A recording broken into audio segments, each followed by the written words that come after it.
Bismillahirrahmanirrahim. Assalamu alaikum. Welcome to my channel. Today we will learn another topic from object oriented programming in C++, that is control structure. तो आज के lecture में हम देखेंगे control structure basically होते क्या हैं और किस किस तरह के कंट्रोल स्ट्रक्चर हम C++ में यूज़ कर सकते हैं। तो चलिए सबसे पहले देखते हैं control structure.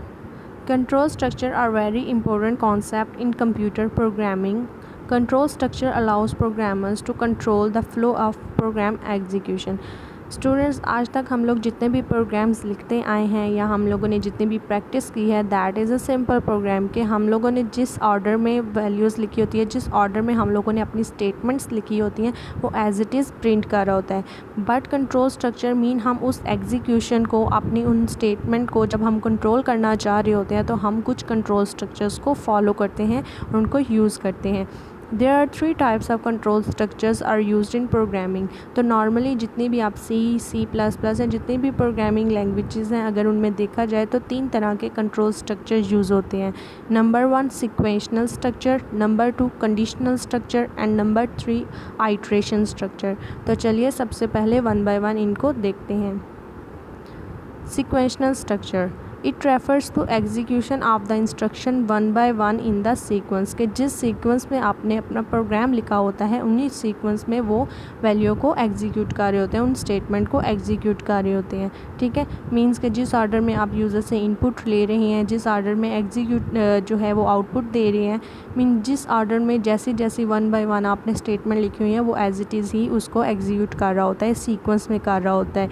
It evaluates and execute instruction in which they appear in the program from top to bottom till the last instruction कि आपने टॉप से बॉटम तक जिस सीक्वेंस में, जिस ऑर्डर में आपने अपनी स्टेटमेंट लिखी होती हैं, लास्ट इंस्ट्रक्शन तक जितनी भी इंस्ट्रक्शंस लिखी होती हैं वो सारी वन बाय वन सीक्वेंस में एग्जीक्यूट करता है। The flow of program execution remain smooth according to the sequence के जिस सीक्वेंस में होते हैं उस सीक्वेंस में ही वो रहता है। देयर इज़ नो कंडीशन और jump in the program statement. तो इस तरह के स्ट्रक्चर के अंदर कोई भी जंप नहीं होता, कोई कंडीशन हम यूज़ नहीं करते। It is a simple program. ठीक है, ये बेसिक होता है सीक्वेंशनल स्ट्रक्चर। क्लियर। उसके बाद बात करते हैं आइट्रेशन स्ट्रक्चर की। Iteration structure, it refers to the execution of the same set of instruction several times till a condition is met. ठीक है, आइट्रेशन स्ट्रक्चर क्या होता है? आइट्रेशन से ही आपको पता चल रहा होता है कि हम एक आइट्रेशन चलाते हैं, मीन हम सेवरल टाइम्स कोई भी स्टेटमेंट जो होते हैं उसको एग्जीक्यूट करवाना चाह रहे होते हैं तो हम आइट्रेशन स्ट्रक्चर यूज़ करते हैं। ठीक है, कि जब तक ये कंडीशन ट्रू रहती है तो ये वाली स्टेटमेंट जो है ये मल्टीपल टाइम जो है वो एग्जीक्यूट होती जाए। It is also known as loop and repetition. ठीक है, इसको लूप भी बोलते हैं और रेपिटिशंस भी बोलते हैं। Loop is a control structure that repeatedly executes a sequence of statement until the condition is true कि जब तक कंडीशन ट्रू रहती है तब तक एक ही स्टेटमेंट जो है वो एग्जीक्यूट हो जाती है। फॉर एग्जांपल आपने 10 टाइम्स पाकिस्तान जिंदाबाद लिखना है तो आप 10 टाइम्स एक ही स्टेटमेंट को एग्जीक्यूट करवाना चाह रहे हैं तो आप एक looping structure mean iteration structure को फॉलो करेंगे। There are 3 loops in the C++।